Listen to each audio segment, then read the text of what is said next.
Okay, well, hello, everybody. So today is the end of week 10, and what I'm going to be doing is talking about the rest of chapter 9 today. And chapter 9 gets us sort of in the middle of this area of the exploration of business firms that we call market structure. And we're going to talk about monopoly in particular. We started to talk a bit on Monday about that, and having finished our discussion of perfect competition. And just once again, I know this is a bit of repetition, but sometimes the repetition is useful. And that is this idea that there are, in fact, 4 market structures. And we call it market structure theory because of the, I guess, general theoretical notion that any business firm can be dropped into one of these 4 market structures. And that is that they can be categorized as such, realizing, of course, that there are sometimes some situations that are ambiguous, and but those are probably the vast minority of cases. So we got perfect competition, which we talked about yesterday and also last week, or not yesterday, Monday and last week. We also, and it was in chapter 8 in your text. So you get a fewer amount of reading, chapter readings for this text, but for this exam coming up next week. But which is good, because it's a shorter time frame between this next exam and the third exam. So we talked about perfect competition from chapter 8. Chapter 9 deals with monopoly. We'll probably cover all of that substantially today. If there's anything we don't get done, we'll cover before we do the review session on Monday for the next week's exam, which will be available sometime after class on Wednesday, and it'll be available through Sunday. Same format as before, 40 multiple choice questions. It'll be available for you to take in class or at one of the testing centers on one of the campuses. And if you do that, just please shoot me an email letting me know that's what you want to do, so that I can have a copy printed off for you. Everyone's different, and everyone wants to take exams differently, so feel free to do that. The majority of people will take it on Brightspace. It'll be available through Sunday evening at 11:59, and we'll talk more about the exam next Monday when we come back to class and talk about what to look for, what to study for, and to go from there. So monopoly and perfect competition will be the only 2 structures that will be covered on that exam. We're going to roll these forward into the 4th part of the class, and we may be a little bit behind on the schedule. It does happen. We did have a holiday. I think I mentioned this on Monday. We have a snow day, so we occasionally do that. But if there's anything I need to remove from it, I'm not going to run at a lightning speed in order to finish up the chapters that were previously scheduled. If we don't get to them, we don't get to them. But I don't suspect that there will be too much material that will be dropped. The characteristic of these last 3 is interesting because they're really defined by what they're not. And what they're not is imperfectly competitive. That is, they're defined as being not characteristic of perfect competition. And we're going to see why that is the case beginning today with monopoly. And some of the characteristics of monopoly are going to carry through to monopolistic competition and oligopoly. So today we're going to cover the rest of this, and Monday when we come back, we'll spend probably the bulk of the class session talking about the exam. And I should have the exam completed by that time, so I'll have a really good idea as to what is going to be there. In fact, I'll probably know exactly what's going to be on the exam.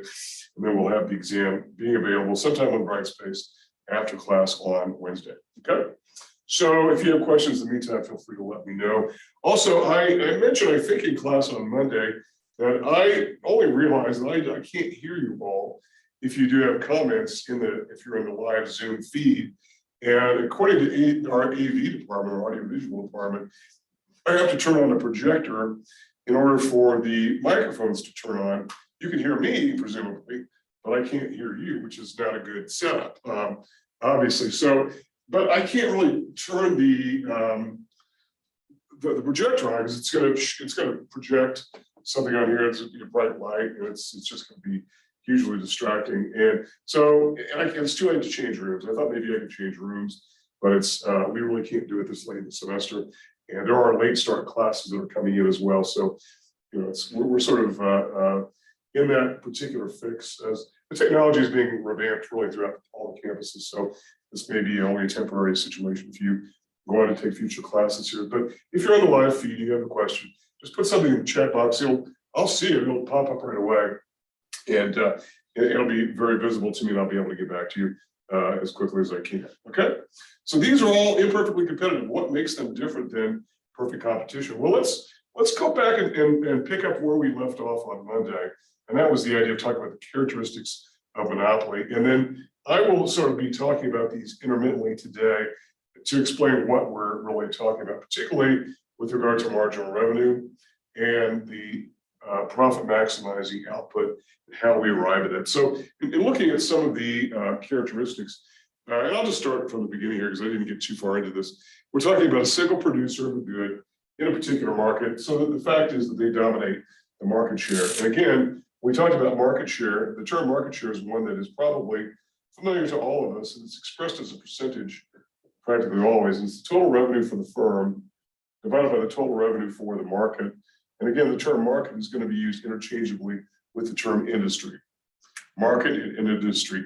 And I know that sometimes people have the mistaken notion of calling, maybe driving by a big business and saying, look at that industry over there. And I think that that's really sort of not indicative of what we would consider an industry. An industry is the competitive ecosystem in which business firms operate. And that is firms, as we define firms back in the early stages of the class, that is for profit, privately owned, and they're competitive with one another to the extent that there is competition. Now we're saying there's not much competition, if any, in the case of a monopoly. Now you might say, well, wait a minute, there's no competition, but yet you just said a single seller. Well, single seller to me sounds like there's no competition. That is true. However, we're going to make the case that there are examples of monopolies that are what we would call de facto monopolies, simply because they have such incredibly large market shares that they might as well be a monopoly. And they call the tune as to the price of the good, the form of what the good looks like, how it's marketed, who the distribution players are, and really as a result, really control the market. And we're going to talk about two historical examples of monopolies that really have similarities, not in the kind of the good itself, which is really important here, because the good itself is nothing special. We said in the case of perfect competition that one of the distinguishing characteristics of the goods being transacted in perfectly competitive markets are that they are commoditized or standardized, meaning they're all the same, whether it's a big bin of potatoes or gasoline is gas, basically.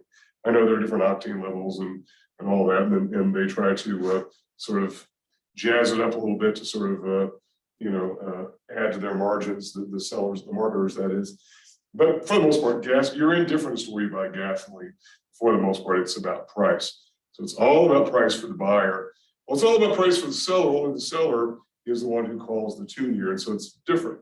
And remember, one of the metaphors I used to describe the comparing and contrasting perfect competition for monopoly was the fact that you could take pretty much any attribute or characteristic of perfect competition and flip it around on its head and it would describe monopoly. The only difference really is the fact that all firms in all industries seek to maximize profit. And remember, we go all the way back to these actor groups that we talked about with regard to the circular flow model. We said there are three actor groups, and they all have different forms of maximizing behavior. We said economic actors are engaged in maximizing behavior. Business firms are seeking to maximize profit. That is the difference between total revenue and total cost. Households are seeking to maximize utility in consumption in their role as consumers. In their role as workers, you could say they're seeking to maximize wages, but that's a tough one though. If people were out to maximize wages in their role as workers, then they would spend very little time consuming. So there's a balance that they've got to play off.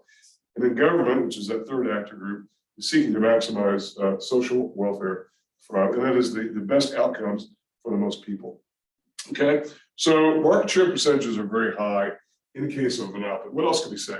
Again, these are all sort of opposite from perfect competition. Fewer new substitutes for the good exist. That is, they're not interchangeable with others as they are in perfect competition. Extremely high, almost insurmountable barriers to entry and exit. So we talked about barriers to entry, and I think your text actually gets into a greater discussion of barriers to entry in this chapter because it deals more with what are true barriers to entry and really the lack of barriers to entry in perfect competition. Monopolies here write barriers to, and remember what the barriers to entry are. we gave a listing here on the whiteboard. They can include things like high startup costs or legal barriers like patents or copyrights. By the way, if you have a patent on a good, say you're a drug company and you come up with a new drug that maybe a new cancer drug or whatever, diabetes drug, and you've got a patent which gives you a de facto monopoly for a few years on that drug, that doesn't make that firm an entire monopoly, meaning they're the only supplier of pharmaceutical drugs in the industry. It means for that particular good, you do have a monopoly for X number of years. And I forget the number of years that prescription medicines have patent protection in the US. I think they actually extended it a few years ago, and I have to look that up. But I do know that would be an example of a legal barrier, that if you make a drug that deals with cancer and something brand new and whatnot, you have the exclusive right to market that within the United States. Now, outside the United States, it's a little different story. Europeans have a different sort of regulatory regime. Japan and all the rest of the world, different story as well. But that's, I don't want to muddy the waters too much with regard to that. What's interesting though about those patent protections is the fact that the millisecond that patent expires, you've got other competitors who are ready with their own drugs right then and there in order to take advantage of the market. And if you want any examples of this, look at the antidepressant drug Prozac in the 90s, in which it was really the first drug that, I mean, antidepressants have been around preceding that, but this was one that was really, really popularly used. A lot of doctors were prescribing it for depression and other maladies. And when it went off patent protection, there were all kinds of competitors that hit the market right away. They weren't identical maybe, but they were pretty similar. And that's an example of barriers to entry. They couldn't get in until that patent went away. Copyrights are another, that's like intellectual property, things like works of art, written works, music, things like that. The demand curve is the market demand curve for the market demand curve is the demand curve for the firm. And this is, I'm going to be talking more about this, but just to sort of explain it, this is not really anything you haven't seen before, excuse me. And that is, if you take a look at, unlike a perfect competition where we had this sort of split screen where we had the market and the firm, and that was a little bit different. Here, the market is the firm. So the firm equals the market for the most part. So there is no split screen because the firm is the market. So as a result, on a PQ plane here, the demand curve facing the market is the demand curve facing the firm. There is no different demand curve. So it's simply downward sloping like we would expect a demand curve to be. And I know that we, in chapter 5, got into varying slopes of demand curves for different goods. That is based upon price elasticity of demand. We're saying, if anything, the price elasticity of demand is probably pretty vertical because it's pretty inelastic, because if few or no substitutes for the good exist, then people are going to pay whatever price for the good, if the good is in demand at all for whatever it is. And we're not saying necessarily that the good is an absolute necessity. Remember, the form of the good is not really all that critical here, whereas it's critical in perfect competition. And we'll see how it is critical in monopolistic competition. In monopoly, it's just simply, the key fact to know is barriers to entry. Something has prevented new firms from coming in order to compete, and cost is really a big issue, but it could be these other legal barriers as well. So firms control the output and hence the price, and hence is a market maker. Now, what did we say with regard to perfect competition? We said that these were price takers. And in the case of monopolists, we're saying these are price makers. So again, we're simply taking a lot of these attributes of one structure, perfect competition, turning them on its head and saying it's different. So while these guys, the firms in perfect competition, simply take the price that's given, because no individual producer has any ability to alter the market price, whether they shut down, stay in business, expand, contract, doesn't make any difference, because they're simply a drop a drop of water in a giant lake of producers. Their impact individually is rather minimal. And now that's an unfortunate circumstance to find oneself in the case of perfect competition, but it is the case. That's why we said agricultural output is an example, things like fishing and things of that nature. Monopoly, it's really the only game in town, or substantially the only game in town, and that makes these firms price makers. they decide the price. Excuse me. And the way they decide the price is they decide the output. Control the output, which is essentially a form of entry barrier. If I, the producer, can control the output, then I can control the price, particularly if the good in question has any demand for it whatsoever. Now, if there's no demand for the good, that is, the demand curve is maybe shifting to the left, demand is going away over time, it's not going to be a force to be reckoned with, then what are we really talking about?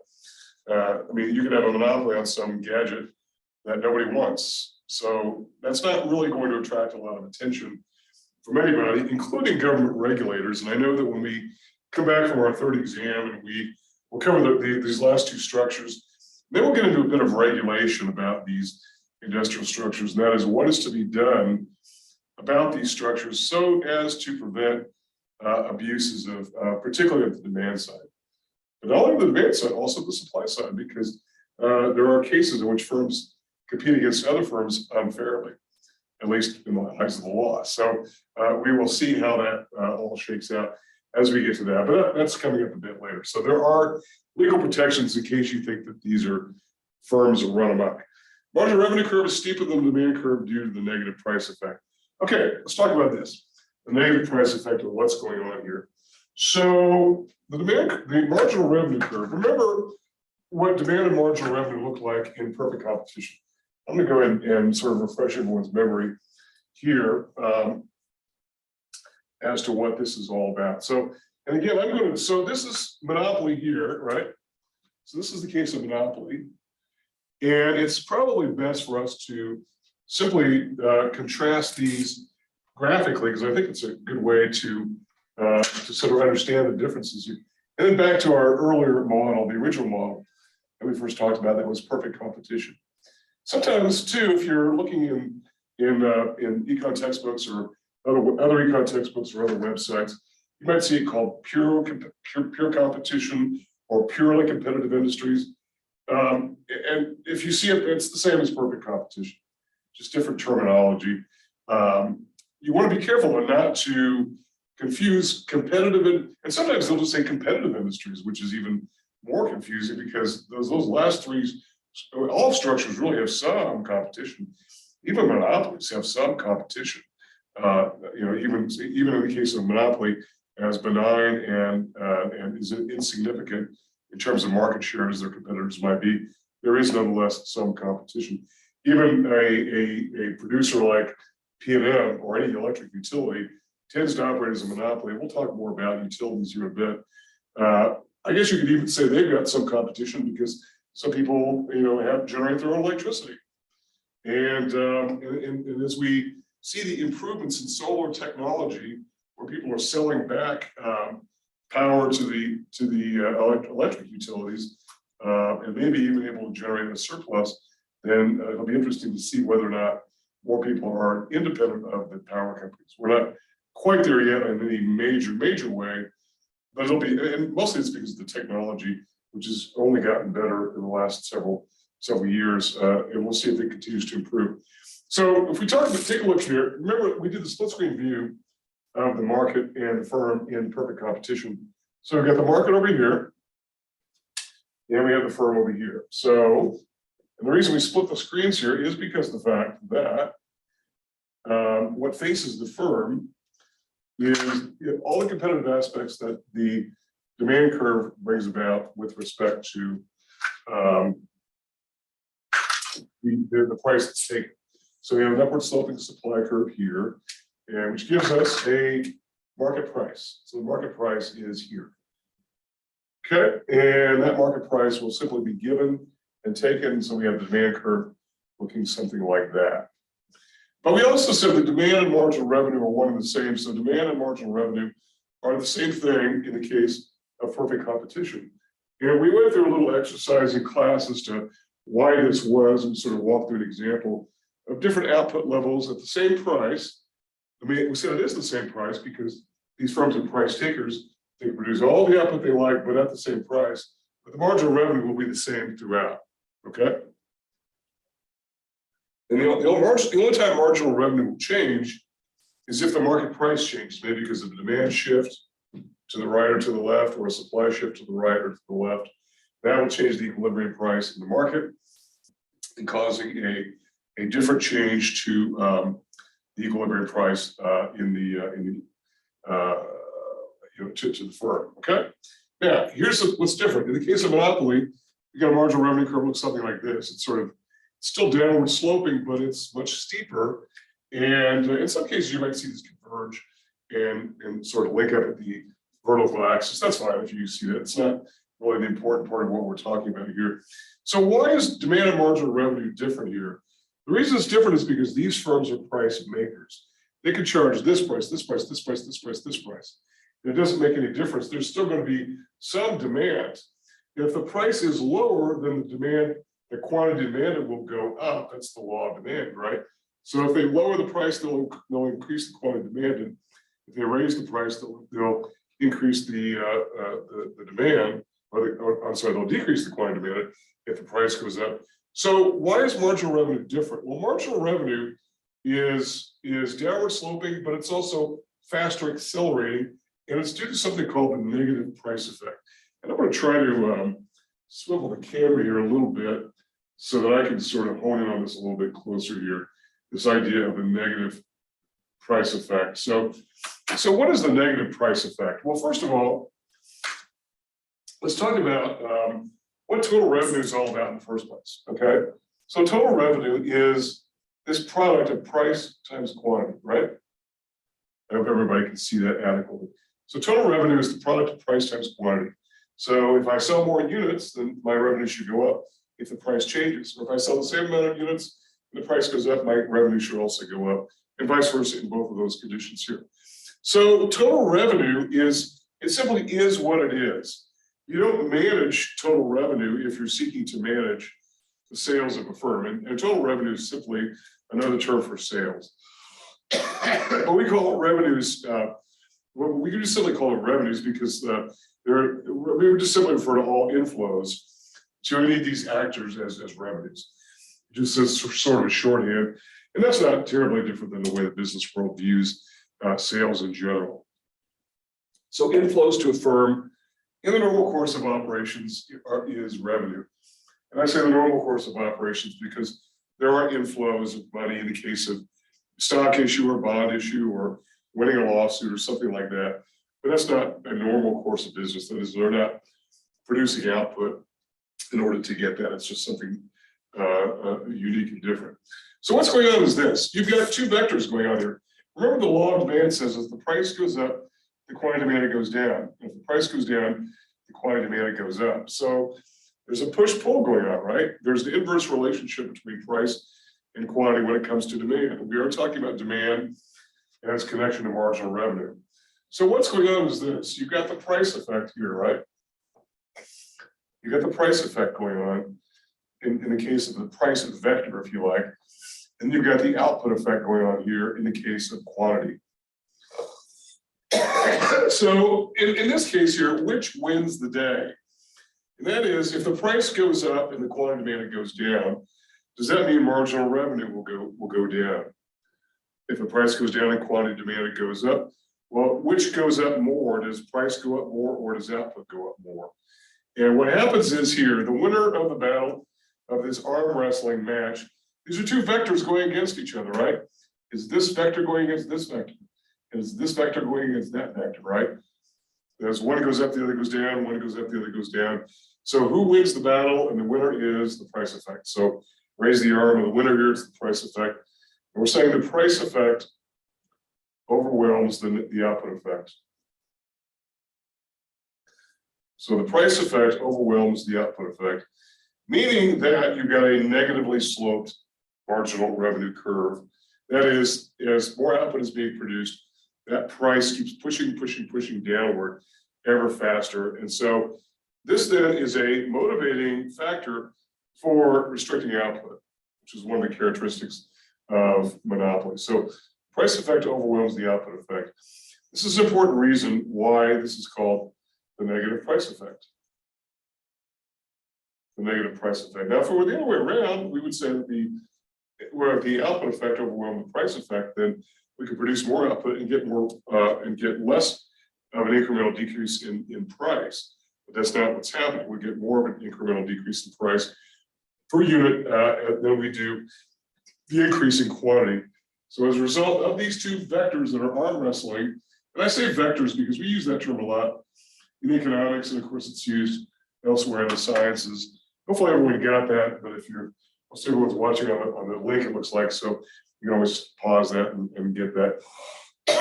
So what we're saying here is the fact that one effect overwhelms the other. And so we have a much steeper slope on the marginal revenue curve, that there's a disconnect. By the way, this particular sort of disconnect is going to be carrying through throughout the other two market structures that are discussed in imperfect competition. Product differentiation is mostly irrelevant. I talked about that a second ago. Economic profit is both possible in the short run and the long run.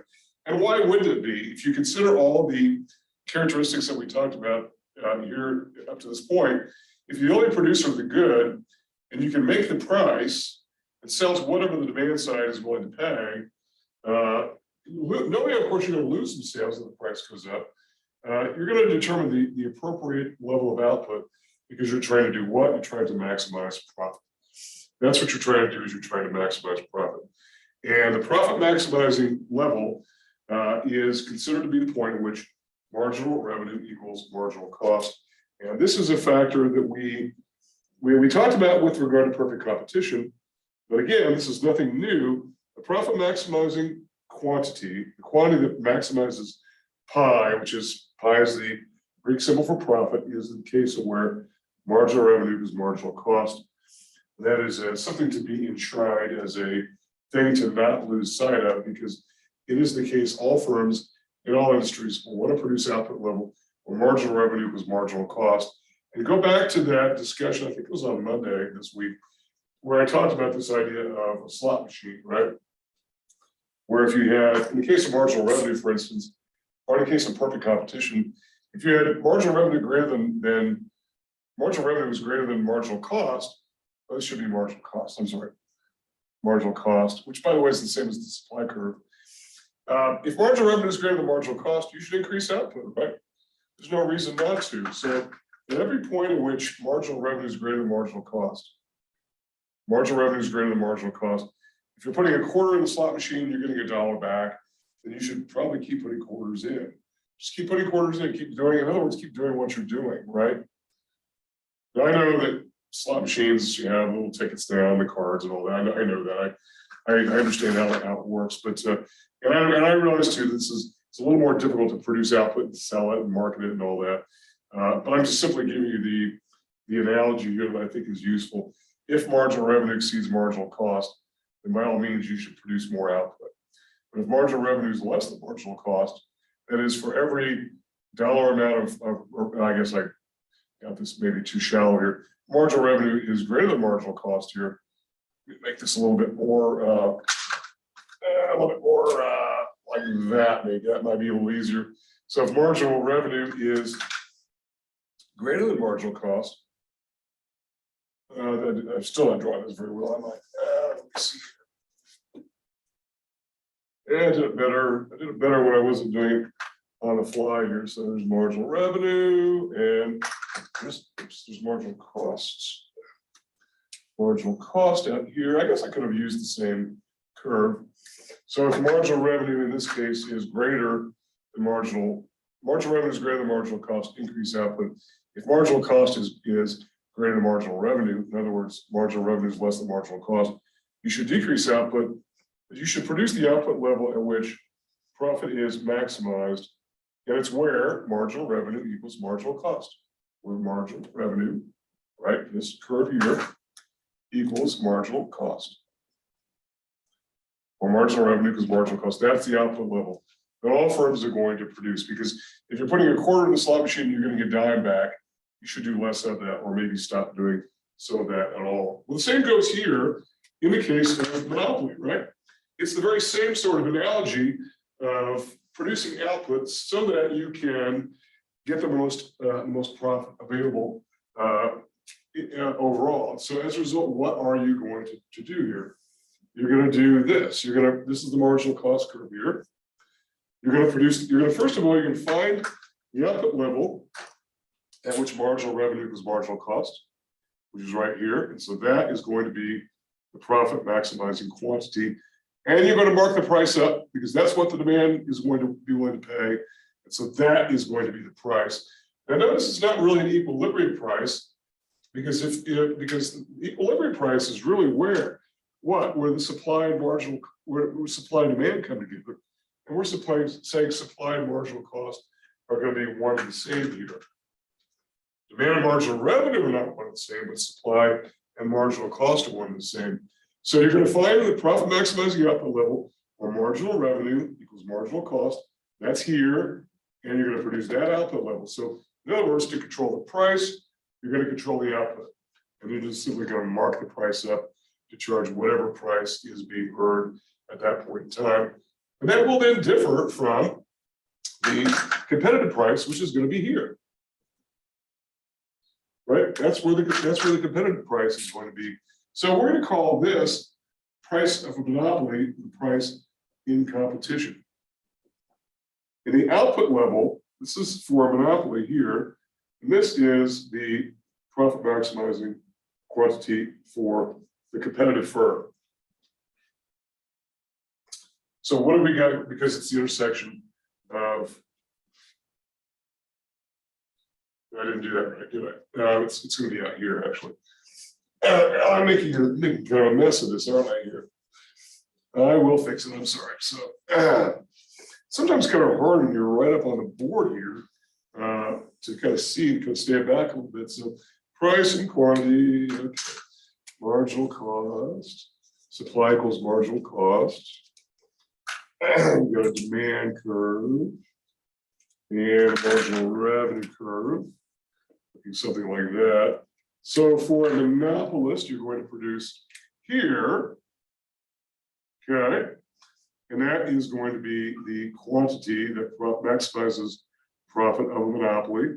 You're going to charge this price here, the price of a monopoly. And in the case of perfect competition, you're going to produce where demand equals supply. So this is profit maximizing quantity for a competitive firm, and this is going to be the competitive price there. That's what I wanted to get at. And sometimes I get right up on the board here, it's kind of hard to see. So, okay, so that is the difference here between these two issues. So, and we're going to come back, we're going to talk a bit later toward the very end of the class session today about this notion here about why these are different and what the issues are. So, so notice in the case of perfect competition, you've got a lower price, you've got a higher price with monopoly because the monopolist is going to produce where marginal revenue equals marginal revenue equals marginal cost. They're going to mark the price up and charge that price. The competitive firm is going to always produce where the intersection of demand and supply is, which is for them, it's the same as marginal. It's still the same marginal revenue, marginal cost decision. And they're going to charge that price, which is lower and produce more output than monopoly. So restricting monopoly is an important attribute of why monopolies do what they do. Okay. And then one final bit here on the characteristics of monopoly is that they're sort of unusual in sort of a global context, that what makes them important is they're usually local phenomena. And we're going to talk here in a second about what are called natural monopolies. And when we talk about monopolies, it's really rare to have a worldwide monopoly on anything, short of an individual good that might have a trademark where it's got patent protection or patent or trademark protection for a certain period of time. Now, trademarks, as I understand, can be renewed indefinitely, and they tend to have value. We're going to talk more about trademarks when we get into monopolistic competition, because they tend to follow along with a brand, and so that is what makes them particularly unique in that regard.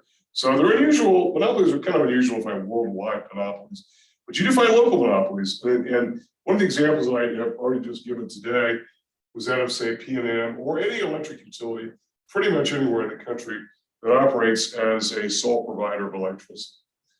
So what would prevent P&M from doubling your electric bill, tripling your electric bill, and just really just gouging the demand side?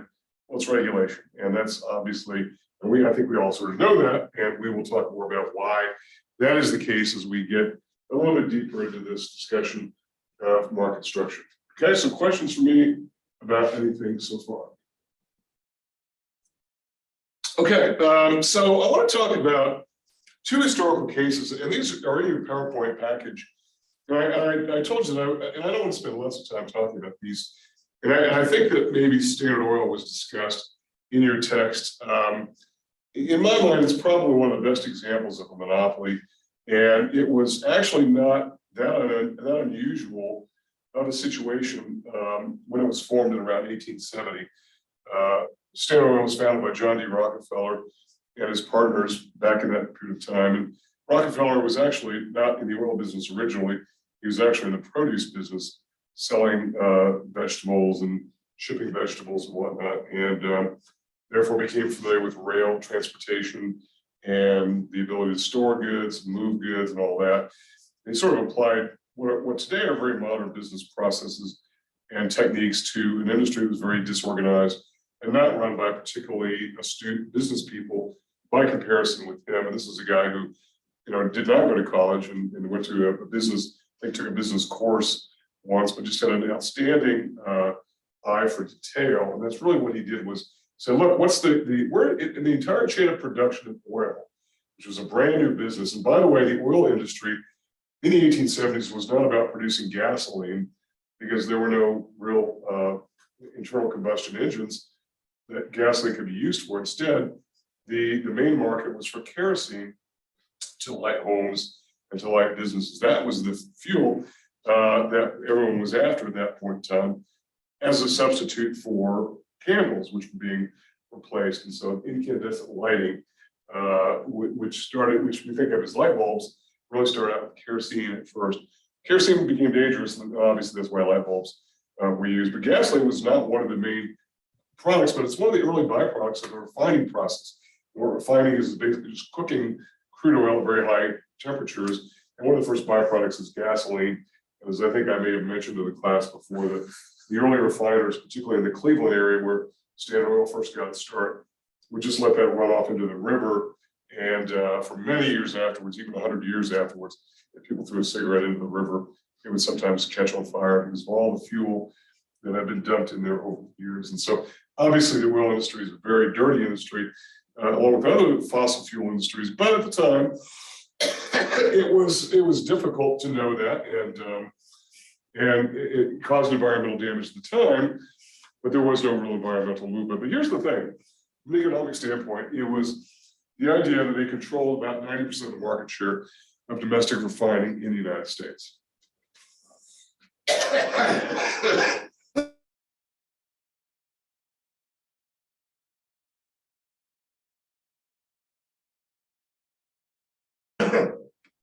And so refining was considered to be a linchpin. And the key thing is, how did the Standard Monopoly create its distribution? How did it create its monopoly, which started out really not as a corporation like we know it today. These corporation laws basically restricted firms to selling only within their own state. They formed legal arrangements called trusts. And those trusts allowed them to expand across state lines. They were basically secret ownership agreements, is what they were. And these secret ownership agreements then allowed these firms to expand across state lines and control refining. And the key issue was they controlled distribution. That was really the main linchpin. They controlled the railroads, and they said, if you want to the refiners, join us, let us buy you out.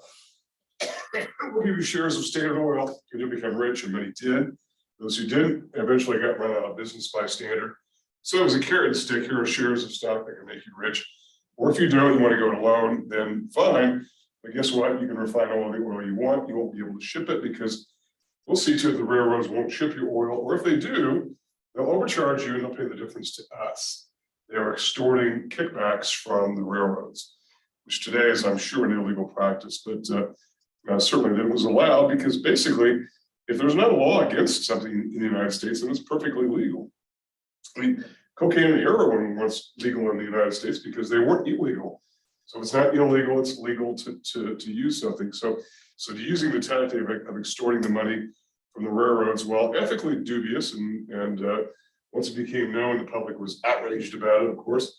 But it took a while. It took a good 20 years after the first laws were passed before Standard Oil was brought to heel, and it was broken up into many pieces. And I'll talk about the breakup when we get into the chapter 12 bit on this. But distribution was the main issue here. So they controlled refining, but then they also controlled distribution. So anyone who could compete in what were fairly low barriers to entry, it was fairly low cost, believe it or not. We think of oil refineries today as being these gigantic monstrosities with flames shooting out and all that. And yes, they are big and giant, but they're big and giant because nobody wants them in their neighborhoods. So they've got to sort of consolidate those all together. And if you remember, I used to work right down the street from a refinery, and it took about 3 blocks. And it was, you know, you would even feel how warm it is just driving by, just with all the temperature, of oil being cooked, basically. But in those days, the barriers to entry were low because refineries were very small. They were very small little operations. So they were bought up in order to get them out of business. But then if anybody wanted to compete against them, were punished by distribution. Same sort of goes with the other example, Microsoft, which we all know today is the software maker. And they do a lot of other things as well. They're involved in mobile and gaming and all kinds of other areas like that. But Microsoft, with its operating system, really controlled, at the time, about 90% of the market share domestically in the US for desktop operating systems. And that's not including the enterprise systems and then later mobile, but mobile would come later. But in the 1990s, the government went after Microsoft and said, look, you're dominating the market, you're acting in restraint of trade. That term in restraint of trade is a legal term that's used in the Sherman Act of 1890, which we will come back to a bit later. And will you please cease and desist? And Microsoft said yes. Well, they didn't really cease and desist. They kept on the same trade practices, which were what? Controlling distribution. So there's a linkage, even though the products are way different. Oil, pretty commoditized, not much to it. It's not the form of the good that's important in monopoly. It's the barrier to entry. And the barrier to entry is, in this case, in both these examples, is distribution. If you can't distribute your product, then there's no point in getting into that particular industry. And Microsoft, it was revealed through a subsequent trial that the Justice Department went to court against Microsoft, that Microsoft was pressuring hardware makers to add on the browser, their brand new Internet Explorer, which today we all know it's not new now, but it was then. And they were competing against Netscape, which today, Netscape Navigator, I don't even know if it still exists. I don't think I've seen an icon for that in a long time. I think it's been bought by somebody, like Yahoo or somebody. But that was their goal, was to try to bundle products together and pressure hardware makers to put those on their machines. Bundling is also an action in restraint of trade that goes against something called the Clayton Act that came a bit later, 1906. So Microsoft went to trial. This thing went on for year after year after year. At one point, the judge ordered Microsoft broken up, which at the time everyone was scratching their heads, particularly in the econ profession, because the solution to Standard Oil was to break Standard Oil up into pieces, which you can physically do because it's a physical operation. How do you break up a company that makes non-physical goods like software? So that never actually ended up happening, as we all know. But it was the same idea of controlling distribution. So that was the barrier to entry. So the form of the products were different in both cases, obviously separated by a good 100 years from their founding, but they both sort of came to a head about 100 years apart in terms of legal actions against them. Some other examples of monopoly, the De Beers Group, if anyone's familiar with who they are.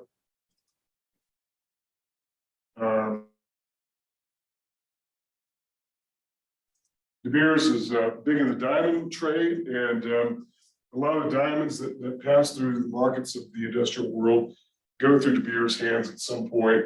They've long been involved in mining of diamonds, particularly in Africa. It's a very controversial firm with a lot of controversial characters operating on the fringes, let's say. And so it's not exactly a Walt Disney kind of company. It's a company that today they're moving into retail because that's really where the value is. Because diamonds have been found elsewhere, not just Africa. Russia's got diamonds, which, by the way, President Biden banned its importation from Russia. Canada has diamonds. So as we discover more diamonds, I suspect that grip that De Beers had on the market is being loosened, which is why De Beers is moving into retail, not just mining and wholesale operations. But De Beers controlled a very large portion of the diamonds that would run through primarily European markets originally, and then making their way to the rest of the world from there. Utilities, I'm going to talk about them in a second here, and why they're different and why we call them so-called natural monopolies. Natural monopolies are a little bit different than other monopolies. They have the same attribute of a barrier to entry, and what to do about them is very similar to other sorts of monopolies, but they're a little bit unique, and so I'll talk about them in a minute. Certain government purchased output. This is interesting because when we're talking about monopolies, the word monopoly means single seller, and the word monopsony means single buyer. So if there's a single buyer for a good, then it usually means there probably is only one seller of the good, because there's only one good to be made. And so a lot of government purchased output is produced by one supplier. So if you're talking about something, and a lot of these are defense related products, but not only, like something like attack helicopters. Apache helicopters, I believe, are made by Boeing. And so as a result, that's the only company that makes it of that particular product, because there's only really one buyer, and that's the US government. And obviously, if they sell it to allied states like France or Israel or whoever, then those are secondary sales, but the manufacturer, the initial production is done by Boeing, and so they would have a monopoly in that particular business. So any kind of a case in which there's only one buyer can sometimes result, not always, sometimes can result in a single seller. And then any individual offering unique value in what's called a winner-take-all market. Now, there might be, you might come across this term winner-take-all if you are like a lot of students who are just sort of reading the text and thinking, I want to kind of get a little more background, start Googling terms. Feel free to do that. I think that's a wonderful way to just sort of get a different perspective on some of the things that we're talking about here. Sometimes there may be some disagreement over some of the conclusions that are made, but welcome to the world of economics. I try not, in micro in particular, to get into questions like exam questions that could go either way, where it's very ambiguous.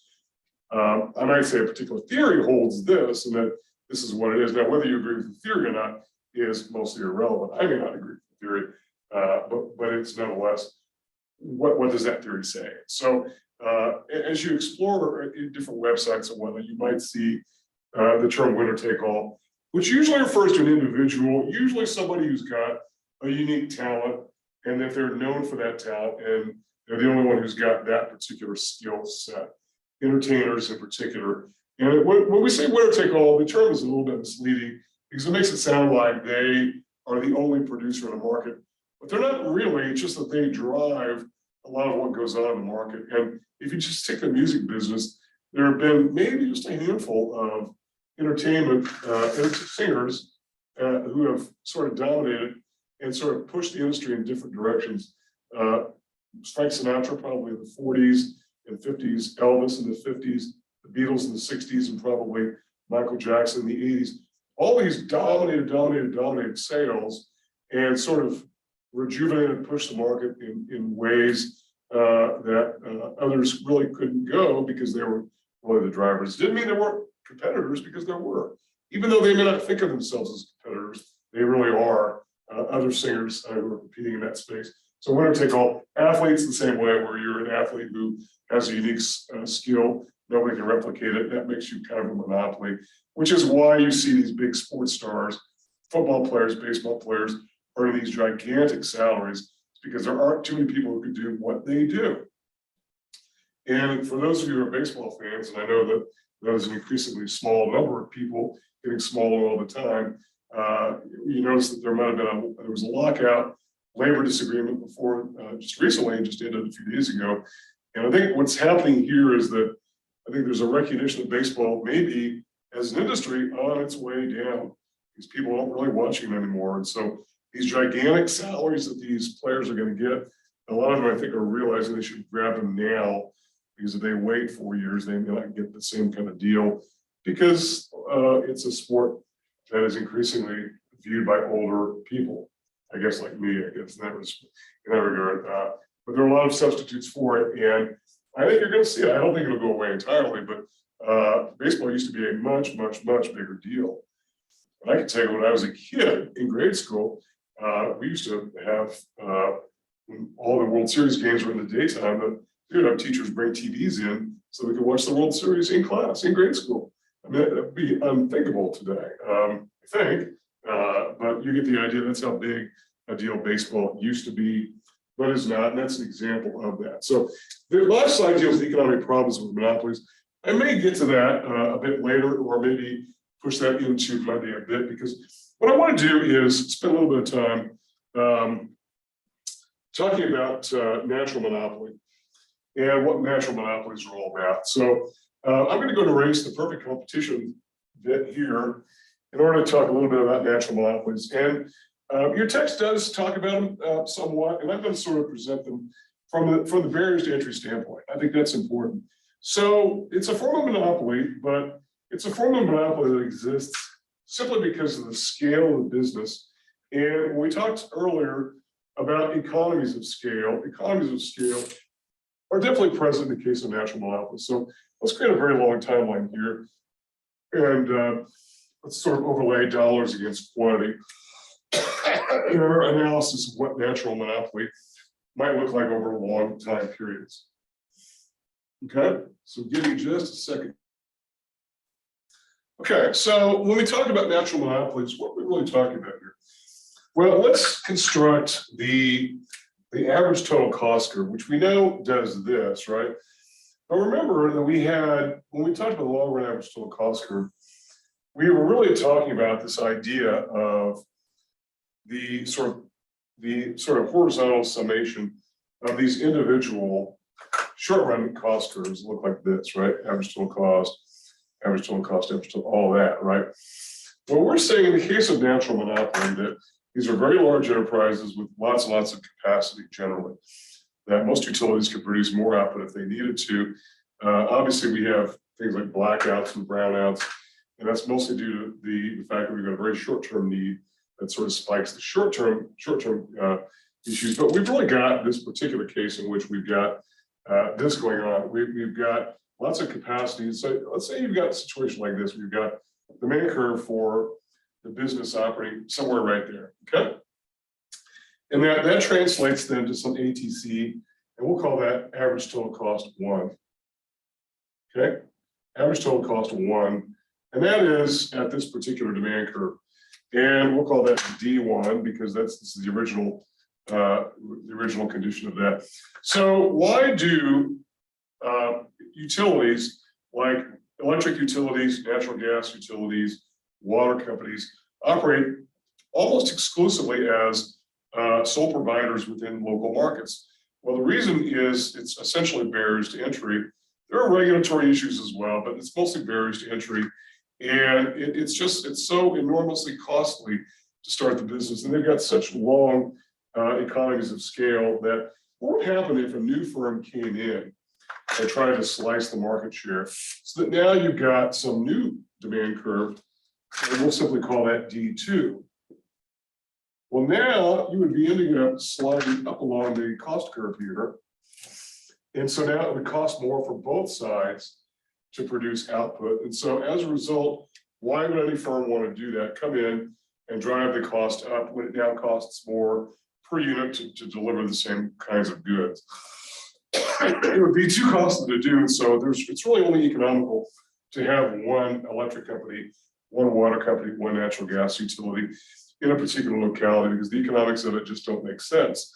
Plus, there's a practical limitation here as well. And that is, how many sets of wires and pipes and cables do we want running through, neighborhoods? I mean, if I get mad at water company A, do I then switch over to water company B? And how does that work? I mean, how do they make the change somewhere upstream? And I've got all these different pipes coming in from different water companies.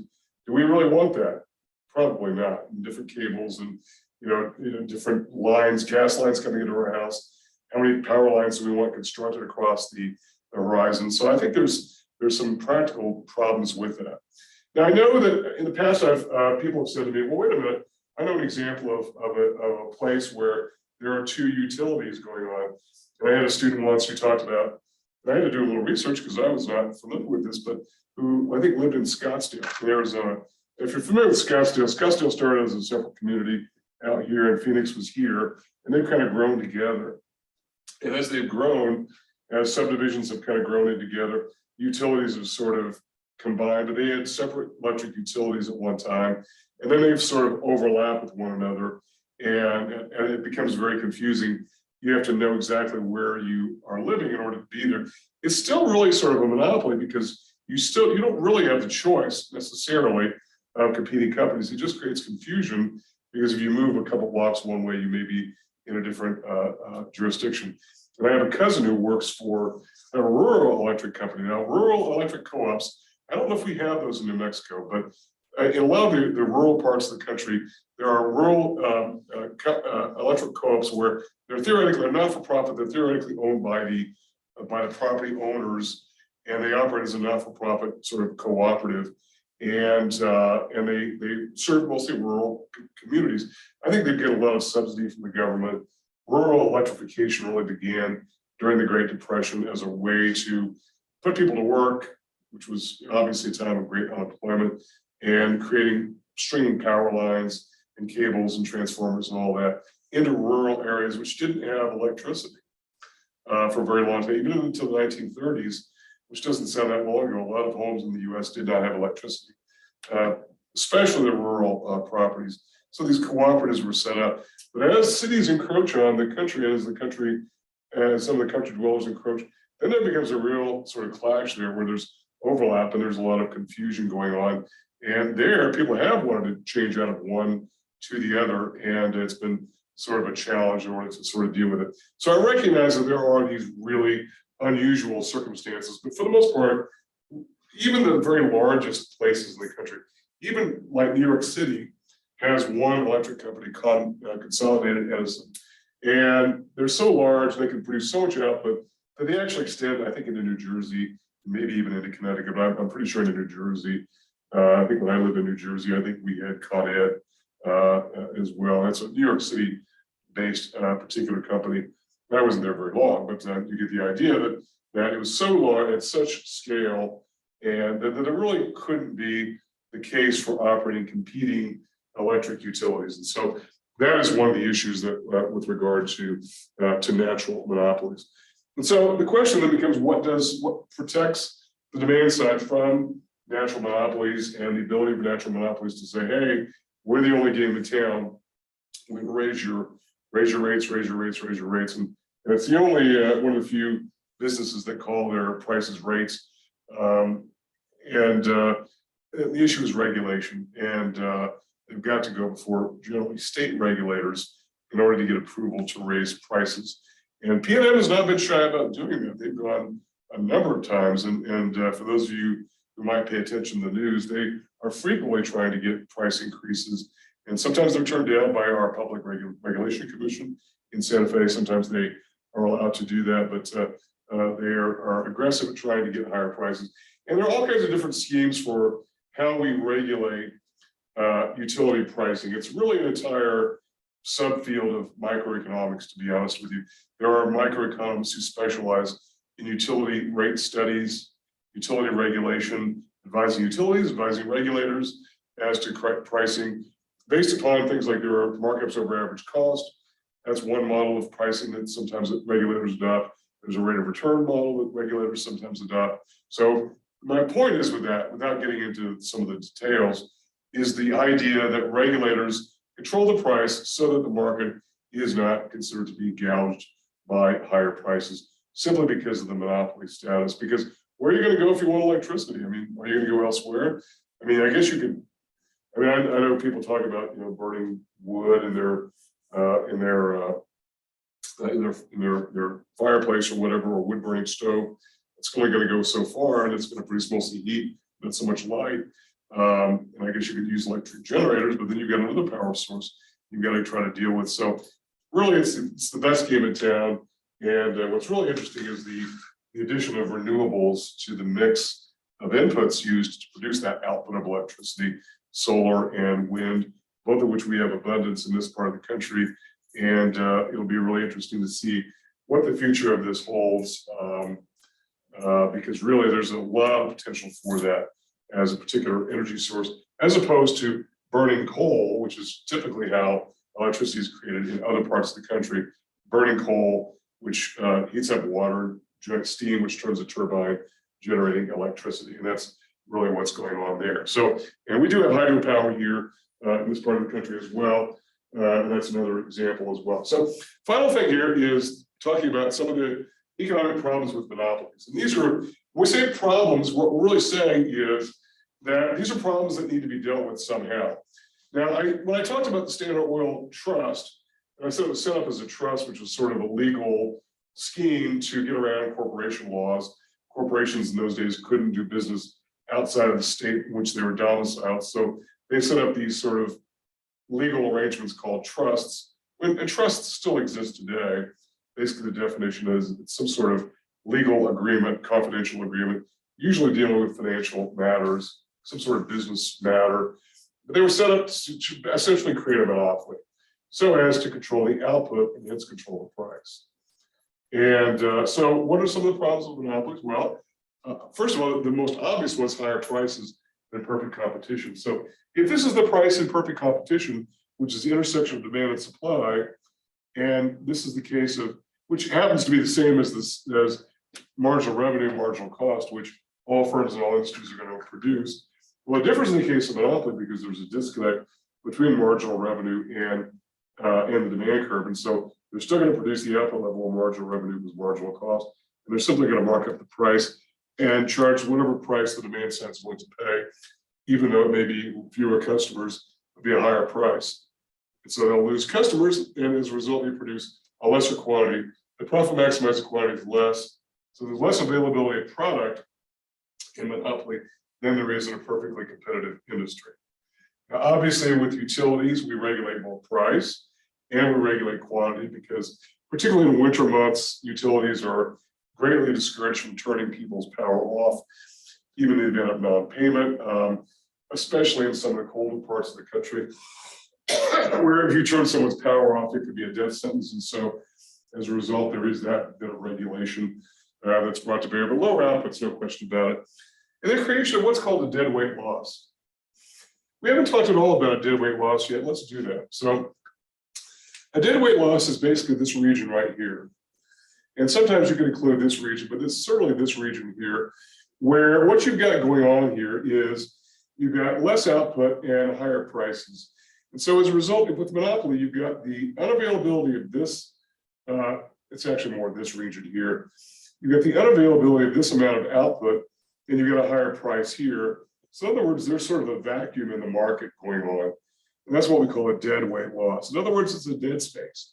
There's no value being created in a monopoly because you lose the availability of output that you would get with perfect competition. You lose the lower price. And so as a result, this region is called a deadweight loss. It's a dead zone where nothing dwells there. There's no value. It's like a black hole in space. And it's basically a product of the first 2 points there, higher prices and lower output. So 1 and 2 both lead to number 3 in this particular listing of the bads that are created by monopolies, which then therefore need to be adjusted for. There's also a reduction in consumer surplus, because if you think about what consumer surplus is, and this goes back a ways, because remember, consumer surplus, which you might not remember, is this region in which if there are buyers who are willing to pay a price greater than the equilibrium price, but the equilibrium price is so much lower. Well, we know in this case, there definitely are buyers willing to pay a price greater than what would be an equilibrium price, where that is where demand and supply come together, because they're paying this price here. So it's a reduction in their surplus for them to pay the higher monopoly price in the absence of regulation. Now, where there's no regulation, they only end up paying the higher price. Unless, of course, the monopoly chooses not to charge the higher price. Interestingly, Standard Oil sort of chose as a strategy not to charge that much higher prices, because they wanted that in itself to be an entry barrier, saying that who's going to compete against us to get the same lower price. Sorry about